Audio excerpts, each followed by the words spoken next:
ఇప్పుడు అసలు అమెరికా వెళ్ళిన తర్వాత ఎందుకు మన వాళ్ళు అక్కడ ఇమ్మడలేకపోతున్నారు, ఎందుకు ఇబ్బంది పడుతున్నారు, వీటి గురించి కొన్ని పాయింట్స్ మాట్లాడదాం సార్.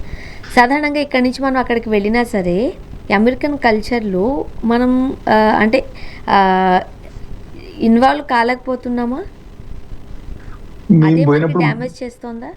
నేను కరెక్ట్గా 33 ఏళ్ళు, ఈ రోజు 33 ఏళ్ళు అయింది పోయి అక్కడికి. హ్మ్. అక్కడ పోతే డల్లస్ మొత్తంలో ఇట్లా చూస్తే ఎవడో ఒకడు దేశీగాడు కనబడితే వామ్మో వీడు దేశీగాడు కనబడ్డాడు అనేది. హ్మ్. అయితే కంపల్సరీగా మేము ఇంటిగ్రేట్ కావాల్సి వచ్చింది అక్కడ.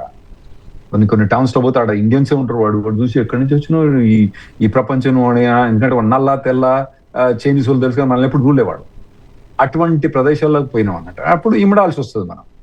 ఇప్పుడు కొత్తగా ఏమైందంటే డల్లాస్ పురమే తయారైపోయింది అక్కడ. ఓకే. అట్లాంటా పురమే తయారైపోయింది. ఈ వాళ్ళ సినిమాలు, వాళ్ళ సోషల్ గ్యాదరింగ్స్ వాళ్ళకే ఉంటాయి. బతుకమ్మ వాళ్ళదే, వీకెండ్ అదే. సినిమా థియేటర్లలో కూడా ప్రతి వీకెండ్ సినిమా అంతే. తెలుగు సినిమాలు ఇవే పోకుండా అక్కడ పోయి డప్పలు, డోళ్ళు, ఏరోప్లేన్లు వేసుకొని ఏమన్నట్లు చుట్టూ తిరిగేసి పాదాభిషేకాలు ఇవన్నీ పెట్టుకొని రైళ్లు మొత్తం మొదలు పెట్టే మటుకు కొద్దిగా ఇంటిగ్రేషన్ అనేది కొద్దిగా తగ్గినట్టు కనబడుతుంది.